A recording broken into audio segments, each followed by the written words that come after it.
As far as the second question is concerned, why do Muslims pray 5 times and we Christians, we pray less? The reason is, we Muslims, Salah is a sort of programming towards righteousness. See, normally people, they say pray. Pray is not the right translation of Salah. Pray means to ask for help. In Oxford Dictionary, pray means beseech. In Salah, we don't merely ask for help. Besides asking for help, we are getting guidance from Allah subhanahu wa ta'ala. In other religions, they only ask for help. In Islam, besides asking for help, we are getting guidance from Allah subhanahu wa ta'ala. For example, if the Imam, after Surah Fatiha, he recites the verse of the Quran, of Surah Maida, chapter number 5, verse number 90. Ya ayyuhalladhina amanu, O you believe, innamal khamru wal maisuru, most certainly intoxicants and gambling, wal anzabu wal azlamu, dedication of stones, divination of arrows, rijsum min amali shaitan, these are Satan's handiwork. Fashtanibu lalakum tuflihun, abstain from this handiwork that you may prosper. Here we are getting guidance from Allah subhanahu wa ta'ala in our salah, that don't have intoxicants, don't gamble, don't do fortune telling, don't do idol worship. These are Satan's handiwork. Abstain from it that you may prosper. So besides asking for help, besides asking, we are getting guidance from Allah subhanahu wa ta'ala and we are thanking Allah subhanahu wa ta'ala. So I prefer calling Salah as programming towards righteousness.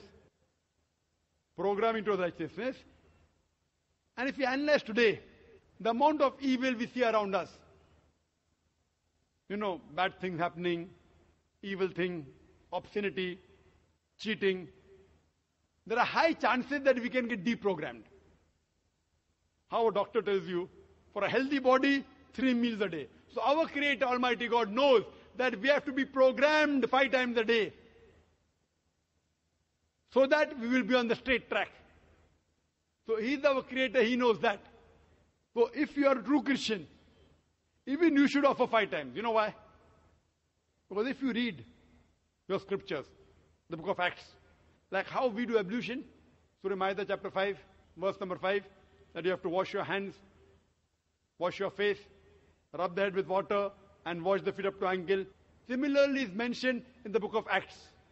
Similarly in the book of Exodus, that Aaron and Moses, they washed their face and hands before they appeared in front of the Lord.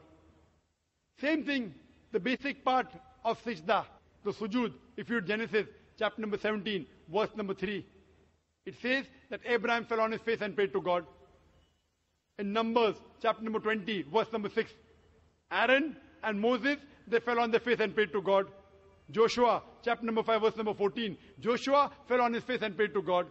If you read the Gospel of Matthew, chapter number 26, that Jesus Christ, peace be upon him, in the Garden of Gethsemane, he took a few steps forward and fell on his face and prayed to God. Can an acrobat fall on his face and pray to God better than the way we Muslims do? When you do sujood, we put the highest part of the body, the forehead, on the lowest part of the ground and say, glory be to Allah, the Most High. Glory be to Allah, the Most High, thrice. So all the prophets of the Bible, they prayed the same way as we Muslims pray. And Jesus Christ, peace be upon him, said in the Gospel of John, chapter number 16, verse number 12 to 14, I have many things to say unto you, but ye cannot bear them now. For he, when the Spirit of truth shall come, He shall guide you unto all truth. He shall not speak of himself. All that he hears shall he speak. He shall glorify me. Now Jesus Christ, peace be upon him, said that wait for the Spirit of truth, talking about Muhammad, peace be upon him. And there are various references of Prophet Muhammad, peace be upon him, in the Old Testament as well as the New Testament. If you read the New Testament, in the book of Deuteronomy, chapter number 18, verse number 18, in the book of Deuteronomy, chapter number 18, verse number 19, in the book of Isaiah, chapter 29, verse number 12, in the Song of Solomon, chapter number 5, verse number 16, all of these references speak about the coming of the last and final messenger, Prophet Muhammad, peace be upon him. Even in the New Testament, Gospel of John, chapter number 14, verse number 16, Gospel of John, chapter number 15, verse number 26, Gospel of John, chapter number 16, verse number 7, Gospel of John, chapter number 16, verse number 12 to 14, all of these references speak about the last and final messenger, Prophet Muhammad, peace be upon him. So if you're a true Christian, if Christian means a person who follows the teachings of Jesus Christ, peace be upon him, we Muslims are more Christian than the Christians themselves. If you're a true Christian, you have to follow the teachings of Prophet Muhammad, peace be upon him, and do ablution before Salah. You should do sujood, and you should pray 5 times a day. Hope that answers the question. Thank you. I appreciate that. Thank you, Brother Leon, for your questions. The next question from the brother in the rear. Assalamu alaikum wa rahmatullahi wa barakatuhu. Sir, I am having a question. This question is being framed by my professor. I am a student of first year computer science and my sir is teaching me physics. His name is Rajiv Bhatt and I am from NG Acharya DK Marathe College, Chembur. He is convinced by all the, what misconceptions regarding Islam was there. He's accepted that it is a misconception. So he is not only convinced by his last point, that is ruthlessly killing of a goat during Bakrid. If I heard your question correctly, your professor wants to know that can we have non-veg from the Hindu scripture? That's your question? I mean to say the ruthless killing of a goat. The ruthless He killing. believes that you are killing a goat directly from the slowly from the neck. Brother asked the question, why ruthlessly killing? He agrees with killing of the goat, but why ruthless killing is his question. Yeah. Fine. So he's convinced that you can have non-veg, but he's asking why do the Muslims, they torture the animal before killing? Yeah. Just one jhatka, fatak, the animal dies. Why this zabiha? Slowly torturing. There was a similar discussion going on between a Sikh and a Muslim, and the Sikh raised the same question. You Muslims, you all are merciless. You all are ruthless. You all kill the animal slowly and torture the animal to death. We Sikh, one jhatka, fatak, and the animal dies. So the Muslim replied, no, we Muslims, we are mard ka bacha, we attack from the front, we are masho. You Sikh, you all are coward. You are buzdil, you attack from behind. Anyway, this is not the real reason why we Muslims do zabiha. This was his wisdom, his hikmah. This is not the real reason why we Muslims do zabiha. The reason we Muslims do zabiha, that is Islamic slaughtering, is when we do zabiha, we cut the throat and the vessels of the neck and the windpipe without damaging the spinal cord. Because if the spinal cord is damaged, then there will be cardiac arrest and the nerve going to the heart will be severed and the blood will immediately stagnate. Now, when we cut the throat and the windpipe and the vessels of the neck without damaging spinal cord, the heart is yet pumping. And majority of the blood, it flows out of the body. Today science tells us that blood is a very good media of germs and bacteria. So we Muslims, we are hygienic. We want to let the blood flow out of the body. When the blood flows out of the body, even the toxins and the germs and the bacteria that contain in the blood flow out of the body, there are less chances of having diseases when we have that meat. Furthermore, when we cut the throat and the windpipe and the vessels of the neck, the nerve which is responsible for feeling of the pain going to the brain is also severed. So the animal does not feel pain. The animal kicks and writhers. It is due to the gush of the flow of the blood outside the body. The kicking and writhing is not due to pain. It is due to the muscle contraction and relaxation. So the animal dies a peaceful death. In the method of stunning, very often the animal dies a painful death after hours. So the Islamic method of slaughtering is far more humane. And furthermore, if you slaughter the animal by the Islamic Zabiya method, the mutton and the meat remains fresh for a longer time because it does not have blood. Hope that answers the question, brother. Jazakallah khair. Yes, sister. Assalamu alaikum. I'm asking this question on behalf of my friend who is a Hindu. His name is Sachin and is an actor by profession.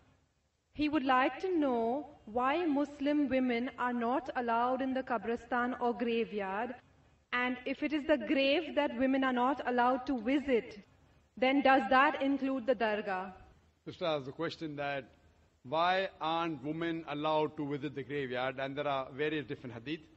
There are hadith in Sahih Bukhari in which the Prophet said he prevented the women from going to the grave. And the reasons may be many, because maybe they are very emotional and they may not be able to take the death of a human being. That's one of the reasons. And furthermore, there are other occasions in which the Prophet said that these women are not allowed because of the deeds. That may restrict certain women because of their deeds. So this is the reason why women are not permitted into the grave. Though there are scholars, other scholars, who do say that there are different hadiths in which the Prophet did permit certain women to go, depending upon the context. As far as the question is concerned that about the grave, the beloved Prophet Muhammad ﷺ said that a person should visit the grave, it will remind you of your akhirah. That means it reminds you that finally you have to die. But when you go to the grave, you should pray for the person, not to the person or through the person. Hope that answers the question.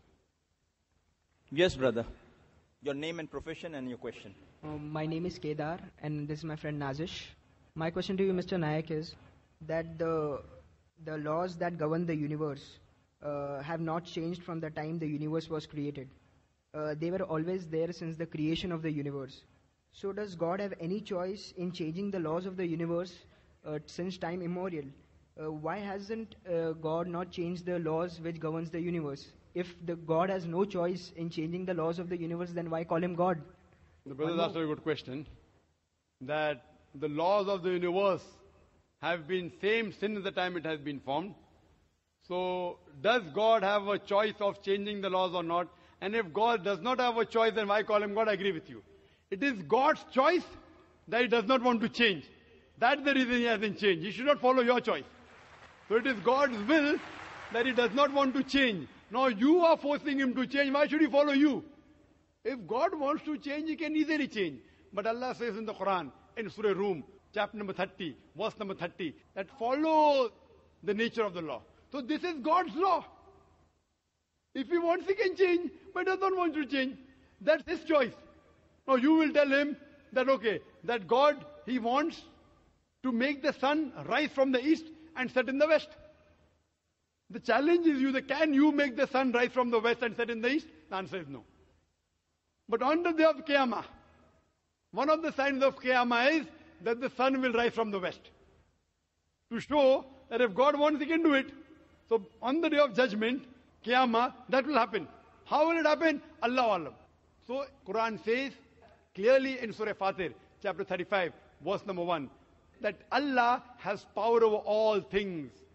That he has power over all things. But Allah does things which he wants. And he does godly things. Hope that answers the question, brother. Thank you. Yes. Any non-Muslim brother there? Assalamu alaikum, brother.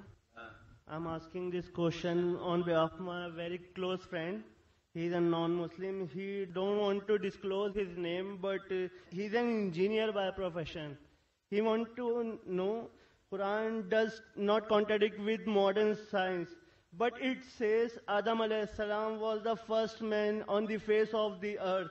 But this goes against the theory of Charles Darwin regarding evolution. Brother asks the question, he says Quran matches with science, but does not agree with the statement of the Quran that Adam alayhi salam is the first human being. It goes against the theory of Charles Darwin, and I agree with you. The Quran does not agree with the theory of Charles Darwin because Charles Darwin is the theory. Quran is a book of fact, not a book of theory. And if you read the book of Charles Darwin, The Origin of Species, it says that Charles Darwin went on the ship by the name of HMS Beagle, which went on an island by the name of Calotropis.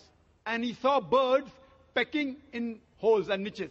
Depending upon the niches the bird pecked, the beak became small and long. Based on this observation, he propounded his theory of natural selection. But he wrote a letter to his friend Thomas Thompson saying that I have got no 100% proof regarding my theory, but because it helps me in embryology, in rudimentary organs, etc., he has propounded that. Otherwise, Charles Darwin himself agreed that there were missing links. That's the reason in school, if we had to insult someone, we used to say that if you were present during Charles Darwin's time, then his theory would have been proved right. Insinuating he looks like an ape. So this is just a theory, it is not a fact at all. I have not come across a single book which is called as the fact of evolution. All of these are theories of evolution. And furthermore, according to P.P. Grasset, he says, it is letting our imagination run too wild just based on few vestiges that we are assuming that we have been evolved from apes. Today, science has found 4 waves. First is Australopithecus from the Ice Age, then Cro-Magnon, Neanderthal man. All these, what science has found, there is no link between them. And there is no proof that we have been evolved from ape. And according to Francis Crick, who's an expert in molecular biology, he says it is absurd just based on DNA to assume that our forefathers were apes. It is just an assumption. There are hundreds of scientists who have written against Darwin's theory. Darwin's theory has been proved false long ago. Now something has come on the internet recently, okay, Darwin's theory. These are just hypotheses. But certain things of Darwin, that life has been evolved from water, no problem. Quran says that in Surah Anbiya, chapter number 21, verse number 30. So certain things are correct. But as a whole, that human beings have been derived from ape is unscientific, it's a theory, and that's not a fact. Hope that answers the question. Any sister? Assalamu alaikum, brother. This is a question from a non-Muslim audience.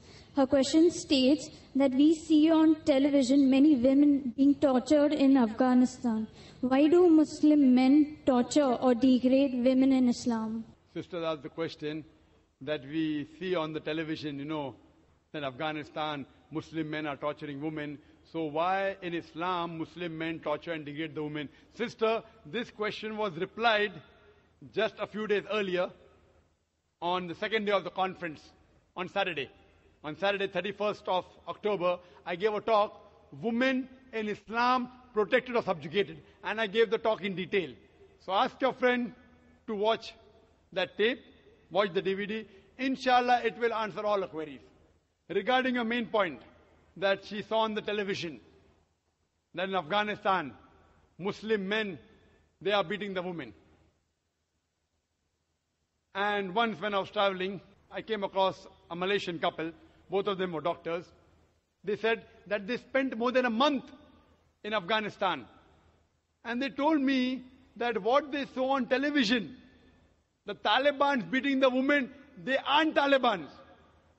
So I asked them, how do you know? They told me that we have been in Afghanistan, we have spent more than a month. We know how the Taliban tie the turban. When we see an Arab, we feel all Arabs are the same. Emirati, Saudi, Kuwaiti. But they themselves know that a Saudi ties the Qatra in a different way. An Emirati ties in a different style. If you go to a Kuwaiti, different style. So similarly, the Taliban, they have a particular style of tying the turban. So what she told and what he told the couple, that what they shot, even that they didn't do properly. That means they could shoot the parting of the sea in Hollywood. 10 Commandments. Moses, peace be upon him, parting the sea, but they made a fault when they show Muslim men in Afghanistan beating the women.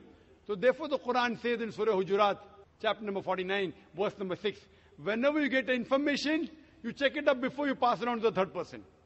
What we realize, this is the gimmick of the media. And in the last conference, 2008, my last talk was Media and Islam, War or Peace. And I showed how the media goes out of the way to malign Islam. I'm not saying all Muslims are 100% good Muslims. There are black sheep in the community. But what the media does, picks up these black sheep and portray as though they're exemplary Muslims. And many a time, they show things which are absolutely nonsense. It does not exist in Islam. So ask your friend to watch my tape, Women's Rights in Islam, Protected or Subjugated, and Media in Islam, War or Peace. Hope that answers the question. Yes, brother. My name is Vinod Sayaragat.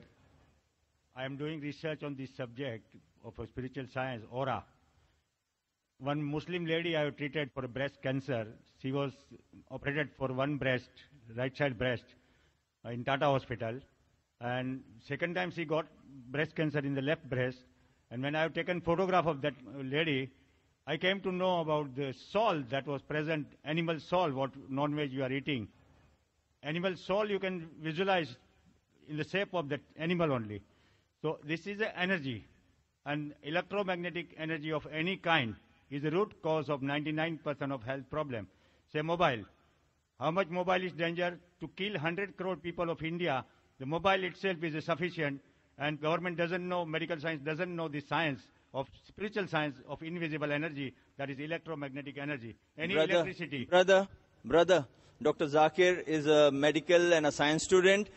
What I would suggest, let us keep aside the background. Ask your question, yeah, brother. Eating a non-veg, it is a process which is prescribed, how to cut the animal. So if it is cut at one shot, the soul goes out, energy goes out, and you don't get any health problem from that meat. But if it is not cut properly, and it is cruel way it is cut, the energy remains in that meat, and you don't know when you are going to get that type of meat. If it is cut in a jhopalpatti, and if it is cut in a factory, then it will, soul goes out, there is no harm in taking that meat. But if it is not cut properly, then you are going to get cancer, paralysis attack, and this is happening what I have observed for 10 years with the photograph. Now there is each and every topic. Brother, will I answer? Will I answer? Brother asked a question saying that there was a Muslim woman and he cured breast cancer, then she got in the other left breast and she cured the cancer, and then he went on to say that the animal, if it's killed immediately, the soul goes out, no problem. If animal is killed ruthlessly, it remains and there's a problem and cancer comes, in short. Brother, I'm requesting you again. Why don't you join the Tata Memorial Hospital of Cancer? I know the doctors there. Yes, I can tell you. Brother, government has made a law, Drugs and Magic Remedy Act 1954, brother, which says that so many diseases cannot be cured. You cannot claim for the disease, and that is 99%. Now, Brother, I haven't answered your question. There's 5 minutes left. We have to give other people a chance. I'll answer your question. Government is rightly not giving you permission because we don't want to have more problem in the hospital. What you have to do, yes, medical science if you is can only cure cancer, why are you standing here? You will get the Nobel Prize. Medical science is You 400 will get years the Nobel old, Prize and for spiritual science if you can cure cancer and cure the diseases just by spiritual thing. Then I'll ask the Nobel Committee to give you the Nobel Prize. But the committee will never select you. I'll tell you why. I gave such a scientific reason why Muslims slaughter the animal and let the blood flow out. Yet you are saying that the soul remains and the soul goes out. You will have cancer. Brother, your medical knowledge is so weak. I am It's not so a medical weak. student. Today science tells us that blood is a good medium of bacteria and germs and toxin. If we slaughter the Islamic way, blood goes out and the toxin goes out, there's less chance of having disease. You are saying the opposite. Now, which science you're talking about, I don't know. I am a medical doctor. I have got an MBBS degree. And Quran says in Surah Nahl, chapter 16, verse 43, and Surah Anbiya, chapter number 21, verse number 7, Fas'alu ahl zikri in kuntum la ta'lamun. If you don't know, ask the person who knows. So this is my specialty. You can very well do what you want, the way you want to practice. But I'm giving a scientific reason why we do it. And that is the reason the Islamic method is far superior and it is much more hygienic and the meat remains fresh for a longer time. Hope that answers the question. Any sister? This is on behalf of a non-Muslim sister. Yes, that would be the last question of the day, please. Her question is, what is the major difference between Prophet Jesus and Prophet Muhammad? If Prophet Jesus teaches people how to live life and worship God, the same thing is taught by Prophet Muhammad. Those who are following Jesus, are they correct, or should they follow the instructions of Prophet Muhammad? Because Prophet Jesus may come again on this earth, so he could be the last prophet. Sister asked a very good question. She asked the question, what is the difference between Prophet Jesus and Prophet Muhammad? If both of them taught good things, to worship the same God, what's the difference? Who should we follow? And Prophet Jesus is going to come again, so he will be the last prophet. As far as the question is concerned, that amongst all the prophets, 5 prophets are considered, according to the hadith, as great prophets. Prophet Abraham, Prophet Nuh alayhi salam, Prophet Moses, Prophet Jesus, and Prophet Muhammad, peace be upon him. So we consider Jesus Christ, peace be upon him, as one of the mightiest messengers of Allah subhanahu wa ta'ala. Before I answer the question, I'll tell you one thing, that no Muslim is a Muslim if he does not believe in Jesus Christ, peace be upon him. We believe that he was one of the mightiest messengers of God. We believe that he was the Messiah, translated Christ. We believe that he was born miraculously without any male intervention, which many modern day Christians today do not believe. We believe that he gave life to the dead with God's permission. We believe he healed those born blind and lepers with God's permission. The Christians and the Muslims, we are going together. You may ask, where is the parting of ways? The parting of ways is that many Christians, they say that Jesus Christ, peace be upon him, he claimed divinity. In fact, if you read the Bible, there is not a single unequivocal statement in the complete Bible where Jesus Christ, peace be upon him, himself says that I am God, or where he says worship me. If any Christian can point out any verse of the Bible, any unequivocal statement, any unambiguous statement from the Bible where Jesus Christ, peace be upon him, himself says that I am God, or where he says worship me, I am ready to accept Christianity. In fact, if you read the Bible, Jesus Christ, peace be upon him, said, it's mentioned in the Gospel of John, chapter number 14, verse number 28, my Father is greater than I. Gospel of John, chapter number 10, verse number 29, my Father is greater than all. Gospel of Matthew, chapter number 12, verse number 28, I with the finger of God cast out devils. Gospel of Luke, chapter number 11, verse number 20, I with the Spirit of God cast out devils. Gospel of John, chapter number 5, verse number 30, I can of my own self do nothing. As I hear, I judge, and my judgment is just. For I seek not my will, but the will of my Father. Anyone who says, I seek not my will, but the will of Almighty God, he's a Muslim. Jesus Christ, peace be upon him, was a Muslim. He never claimed divinity. It's clearly mentioned in the Gospel of John, chapter number 14, verse number 24. He said that the words that you hear are not mine, but my Father's who has sent me. It's mentioned in the Gospel of John, chapter number 17, verse number 3. Jesus Christ, peace be upon him, says, this is life eternal, so that you may know there is one God, and Jesus Christ whom thou hast sent. It's clearly mentioned in the book of Acts, chapter number 2, verse number 22. Ye men of Israel, listen to this.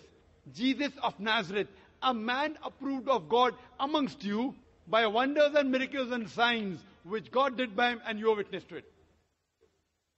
A man approved of God amongst you by wonders and miracles and signs, which God did by him, and you are witness to it. So Jesus Christ, peace be upon him, was one of the mightiest messengers of God, but he was not God. And if you want to follow him, as I mentioned earlier, in Gospel of John, chapter number 16, verse number 12 to 14, he said, I have many things to say unto you, but ye cannot bear them now. For he, when the Spirit of truth shall come, he shall guide you unto all truth. That means, if you are a true follower of Jesus Christ, peace be upon him, besides believing in one God, you also have to follow the last and final messenger, Prophet Muhammad, peace be upon him. As far as the last question is concerned, that he will come again. So isn't he the last prophet? It's mentioned in the Quran, in Surah Ma'idah, chapter number 5, verse number 116, that Jesus Christ, peace be upon him, says to Allah subhanahu wa ta'ala, that ye bear witness, I never said, worship me, but I said, Ubudullah, worship Allah, Rabbi wa Rabbukum, who's my Lord and your Lord. So he will come in the second coming. Why? He is the only messenger of God whose followers as a whole mistook that he claimed divinity. All the other messengers, none of their followers mistook that they claimed divinity. Isa alayhi salam, Jesus Christ, peace be upon him, is the only messenger whose followers had a misunderstanding that he claimed divinity. That's the reason in his second coming, he will come as a follower of Muhammad sallallahu alaihi wasallam. He will not bring any new teaching. He will come to testify that he never claimed divinity. He will not bring any new message. The message is complete. Quran says in Surah Ma'idah chapter 5 verse number 3, this day have we perfected a religion for you, and have chosen for you Islam, and have completed my favor on you. So nothing new can be added or subtracted from Islam. Isa alayhi salam, in his second coming, he will come to testify to the Christians. He never said worship me, but Ubudullah, worship Allah, Rabbi wa Rabbukum, who's my Lord and your Lord.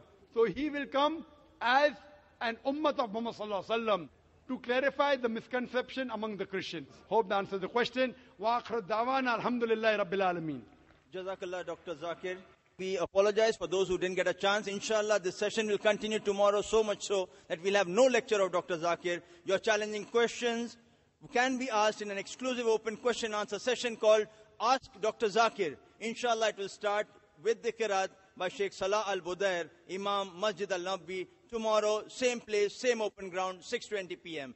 Before that, of course, we will have the morning sessions too, as per the program schedule. Assalamu alaikum wa rahmatullahi. Jazakumullah khairan. Ooh.